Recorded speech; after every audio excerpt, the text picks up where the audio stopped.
वैदिक लोगों द्वारा किस धातु का प्रयोग पहले किया गया था? ऑप्शन ए चांदी, ऑप्शन बी सोना, ऑप्शन सी लोहा, ऑप्शन डी तांबा। Correct answer. व्याख्या। ऋग्वैदिक लोगों द्वारा सर्वप्रथम तांबे का प्रयोग किया गया था। ऋग्वेद में आयस नामक धातु का उल्लेख है, किंतु इसकी पहचान संदिग्ध है। कुछ विद्वान इसे तांबा, कांसा या लोहा बताते हैं, किंतु ऋग्वैदिक आर्य लोहे से परिचित नहीं थे। बुद्ध किस वंश क्लैन से संबंधित थे? Option A Jnatrika, option B Maurya, option C Shakya, option D Kuru.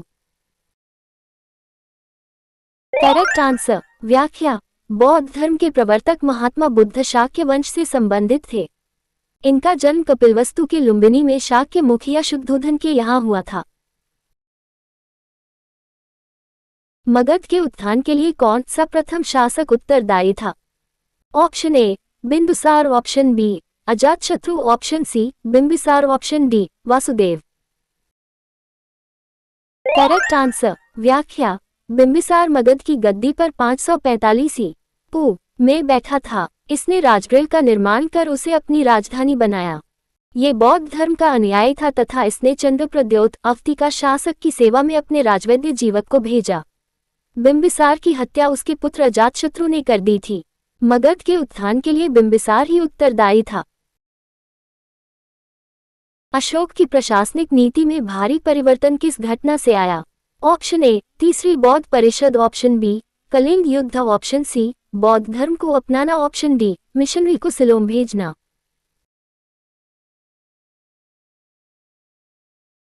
Correct answer. व्याख्या। अशोक की प्रशासनिक नीति में भारी परिवर्तन कलिंग युद्ध की घटना के बाद आया। कलिंग युद्ध के बाद ही अशोक द्वारा भीरी घोष की नीति का त्याग कर धम्म घोष की नीति को अपनाया गया। शक संवत किसने और कब शुरू किया था? ऑप्शन ए कादफिसिस ने 58 ईपू में, ऑप्शन बी रुद्रदामन प्रथम ने 78 ई में, ऑप्शन सी विक्रमादित्य ने 58 ईपू में, ऑप्शन डी कनिष्क ने 78 ईस्वी में। Correct answer. व्याख्या। शक संवत का संस्थापक कनिष्क था, जिसके द्वारा इसे 78 ई में प्रारंभ किया गया था।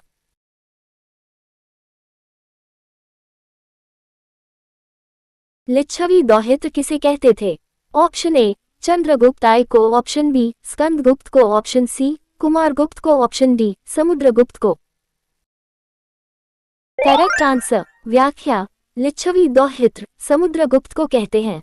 समुद्रगुप्त के प्रयाग अभिलेख में उसे लिच्छवी दौहित्र लिच्छवी कन्या से उत्पन्न बताया गया है। समुद्रगुप्त की माता का नाम कुमारदेवी था।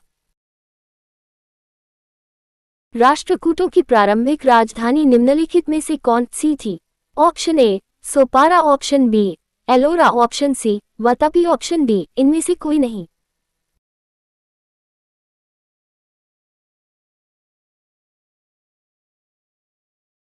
Correct answer. व्याख्या। प्रारंभिक राष्ट्रकूट बादामी या वातापी के चालुक्यों के अधीन सामंत थे।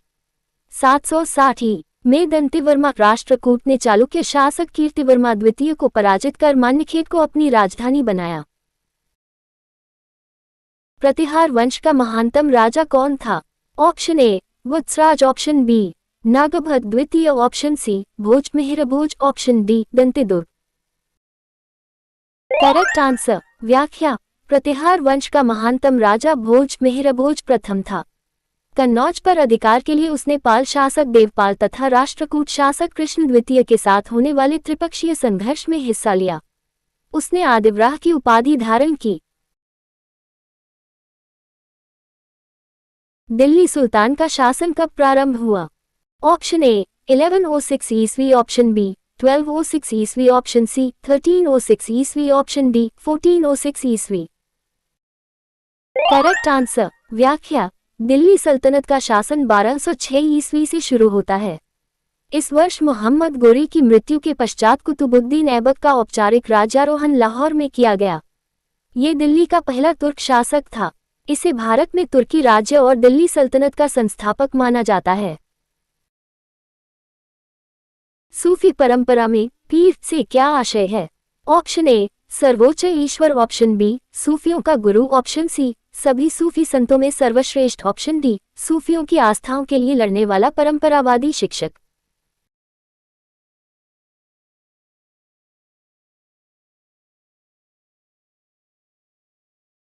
Correct answer. व्याख्या। सूफी परंपरा में पीर से आशय गुरु तथा मुरीद से आशय शिष्य होता है।